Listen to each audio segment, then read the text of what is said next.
compliance-heavy firms doomed? You know the answer to that. It depends. But I do think there's a huge opportunity for firms to evolve to future-proof themselves. In fact, that's what I'm attempting to do. I asked myself, what if there was a way to get paid to do something that I can plan year-round rather than be concentrated during tax busy season? Hey, did you get a chance to sign that? Hey, so by the way, how much will I owe this quarter? Can I hire my kids as a model for my stained glass business I'm starting? Should I dump my life savings into crypto for tax purposes? Hey, I would love to answer these questions, but I think this would require some careful consideration, some planning, maybe even some advisory. In this video, I'm going to be explaining how I started my firm from very compliance heavy to transitioning it to be more advisory centered. I'll also explain the pros and cons of compliance and advisory firms and why you should or shouldn't consider moving from mostly compliance services to advisory services. You'll hear some information on some great tools you can use to provide higher paying services, brought to you by Thomson Reuters. Two tools I'm going to be referencing are Practice Forward and Ready to Advise. They're built for firms exactly like mine, firms that are ready to future-proof their practice and move up the value chain. If you're unfamiliar with who I am and my firm, the Graf Tax Co., I have a video going over my progression through my career as a certified public accountant. You know what? What even is advisory? There could be people watching who are also unsure of what compliance is. I'll start with compliance because that is easy and objective. Compliance is tax return preparation and making sure tax payments are being made, aka making sure clients are staying compliant with tax laws.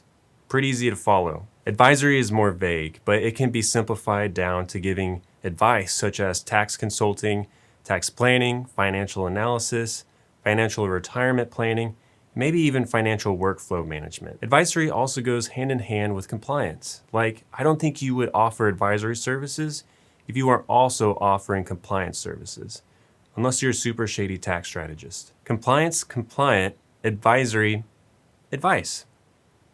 If I'm completely off on my definitions, then the industry can just disown me. Back to my firm history. I launched my firm in 2020 after buying clients from a previous firm where I worked at. Pretty much all of the clients that I bought only engaged in once a year tax return prep. I didn't provide any accounting services, and I pretty much didn't provide any sort of tax consulting or planning, maybe for 2 or 3 clients. And honestly, I didn't mind that much at all with my service offerings. It was simple.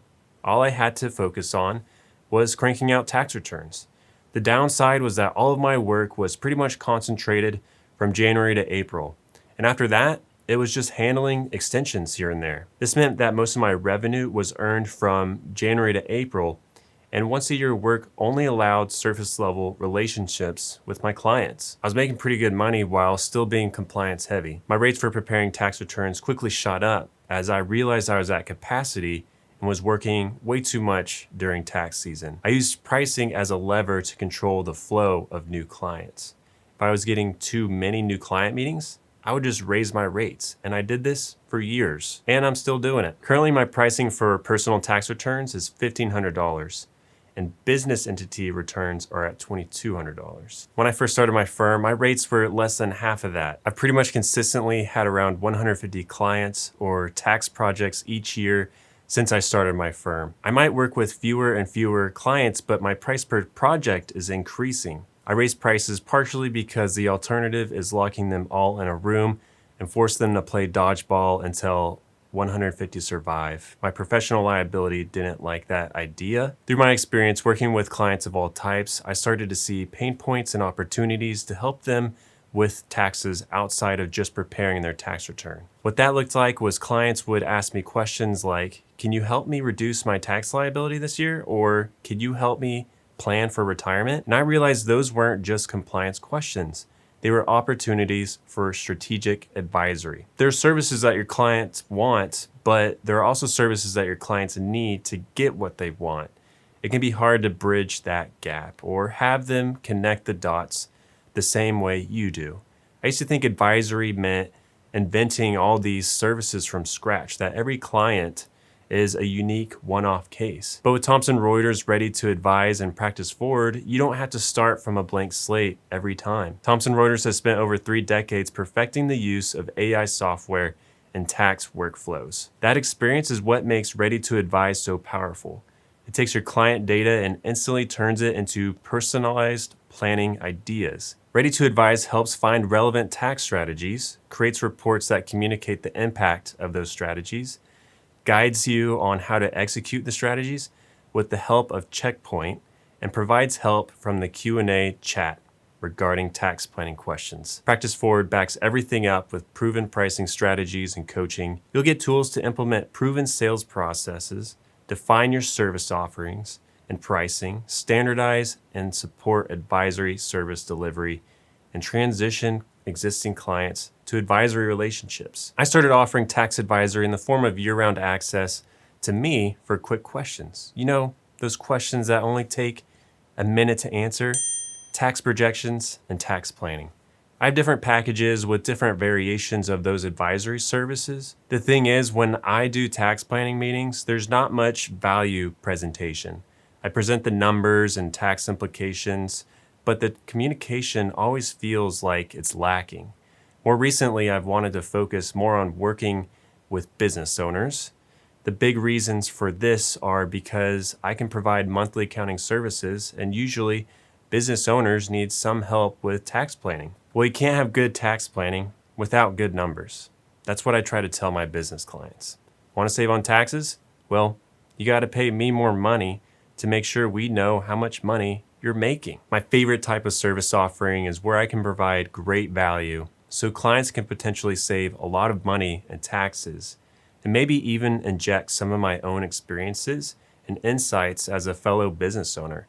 And they don't mind paying me to help them. Plus, if I'm doing the accounting and their tax planning, that's basically 2 engagements for the same client. So it does lower the amount of clients overall I'm communicating with year round. I find great satisfaction in helping my clients, even if it's just preparing their tax return. But I've found that some of my best client relationships are with those who I'm offering advisory type services. Advisory can tap into the personal a bit, whether it's a client buying a new house or maybe expecting a child. It really does remind me that at the end of the day, this is a people industry. It's not just a name and social security number next to some arbitrary numbers. There's multiple touch points throughout the year. I get to know them more. They are comfortable with sharing the ups and downs. They come to me for more questions than just tax and accounting questions. I know the term trusted advisor has been around and used relentlessly, but it's honestly a great title to have. What are the pros and cons of compliance and advisory services? Compliance pros. Number 1, the work sells itself. Everyone needs to have their tax returns prepared. It's not hard to grow a firm if you're competitively priced. Number 2, more downtime.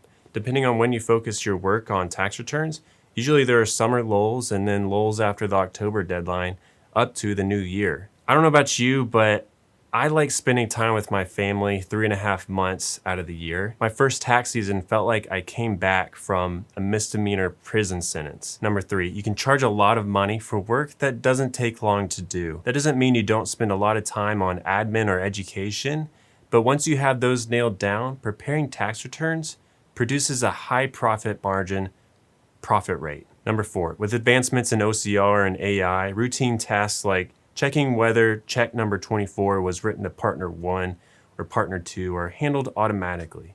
That means less time verifying details and more time on higher value work your clients actually pay for. Compliance heavy cons. Number 1, busy seasons. Busy seasons are synonymous with public accounting. Most taxpayers want their returns prepared by April 15th, and most firms decide to prepare a majority of their return projects by April 15th. Typical busy season for a tax accountant is 2 to 3 months of 55 hours or more of working each week. Some people claim to prefer this to have lighter hours over the summer. I don't believe them. Like, I'm sure there's some Royal Caribbean cruise in the summer absolutely packed with solo firm owners who are taking the summer off, but usually from what I've seen, if you let yourself work 70 hours during March and April, you're likely not saying no to extension work in the summer. There can also be a fall busy season around when extended tax returns are due, or if you work with lots of non-for-profit clients. I personally think busy seasons are why the industry is struggling to attract new workers. Number 2, you need a lot of clients. Sure, some firms charge $5,000 per return, but the average fee for a 1040 tax return was $248 in 2023 per NATP's fee study. The data was based off NATP member surveys. The median household income in 2024 was $83,730.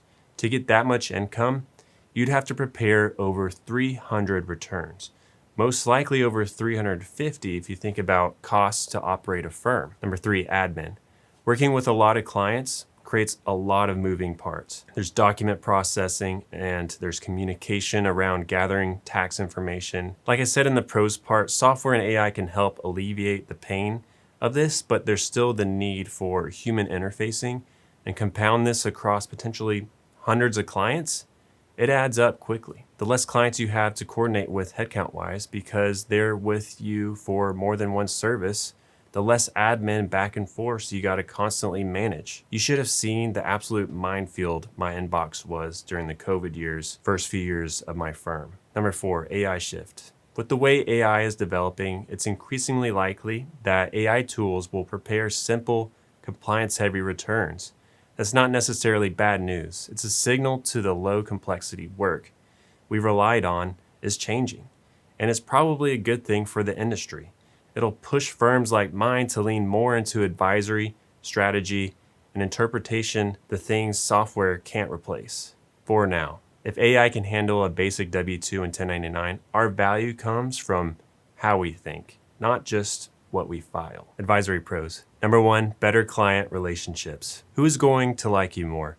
The client who works with you to prepare their return because they feel like they have to, or the client that hires you because you show them how to save thousands of dollars and give them peace of mind throughout the year. Number 2, work can be spread out more. When you provide advisory services, you're communicating with your client more than once a year. You're figuring out their current year situation while looking into the future. You have a lot more added context. This allows the compliance piece of work to be completed at any time before the extended deadline. Because all clients really care about is how much they owe in taxes. Bye-bye busy season. This one is the best one in my opinion. Money is great, but if you're not in control of your schedule, you're not free to enjoy what money gets you. Getting your time back means being home for dinner every night, even making dinner. Taking Fridays off during the summer to focus on passion projects or hobbies. Fewer returns also means fewer fire drills, so you're not consistently letting your kids down and missing their practices or school events. Number 3, make more money. This is the second best, in my opinion. Clients will pay a premium for tax savings and peace of mind. You're not selling your time, you're selling your expertise. Also, it might quiet down those clients that just want free advice on every interaction they have with you. Number 4, you don't need a lot of clients. You can focus on a smaller group of clients you enjoy working with. A lot of people underestimate how much they already know after years of compliance work. They think advisory is some mysterious new skill set, when in reality, they've been building the foundation the whole time. They've seen hundreds of tax returns, spotted the errors of shoddy preparers, dubious tax advice that sounds sexy in a soundbite, but isn't a one-size-fits-all, and fielded client questions that you've had to chew on for days. They just don't always give themselves credit for that experience. Advisory cons. Number 1, you have to sell. Accountants and selling do not mix. We are great at doing the technical work. We're not great at communicating how our work is valuable. That's where Ready to Advise comes in. It doesn't just help you uncover tax planning strategies, it helps you prove your value with client-ready reports that clearly show the impact of your recommendations. Ready to Advise helps do the selling for you so you can focus on what you do best. Number 2, constant learning and expertise. Advisory work requires you to stay on top of the constantly changing tax laws. You have to do the same with compliance work, right? Right, but compliance work is more like checkers, while advisory is more like chess. I've seen a rise in people offering courses on how to sell tax planning with no experience required. And unless they're just exaggerating, you do need tax experience. I just can't roll out of bed as a highly successful stained glass artist and suddenly be like, I want to start offering tax planning. Number 3, you turn into a financial counselor. You're not just their accountant anymore. You're part tax strategist, part therapist.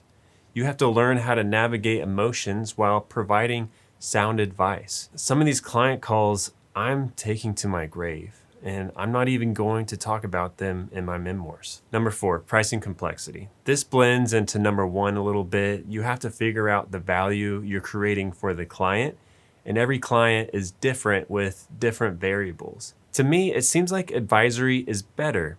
Is it better for you? That's a personal question. We all have our own goals and ways we want to run our firms. Maybe some of us really do abide by the work 3 months out of the year to take the summer off cadence to our firms. I don't think you should run one type of firm versus another because I don't know your circumstance. For me, it's clear that I would enjoy moving to focusing on advisory work because I love forming deeper relationships with clients. Less clients, deeper relationships, more freedom, higher value, happy email inbox. Doesn't that sound great? But where do you start on transitioning to advisory? Practice Forward gives you the structure, while Ready to Advise keeps the planning work efficient and accurate.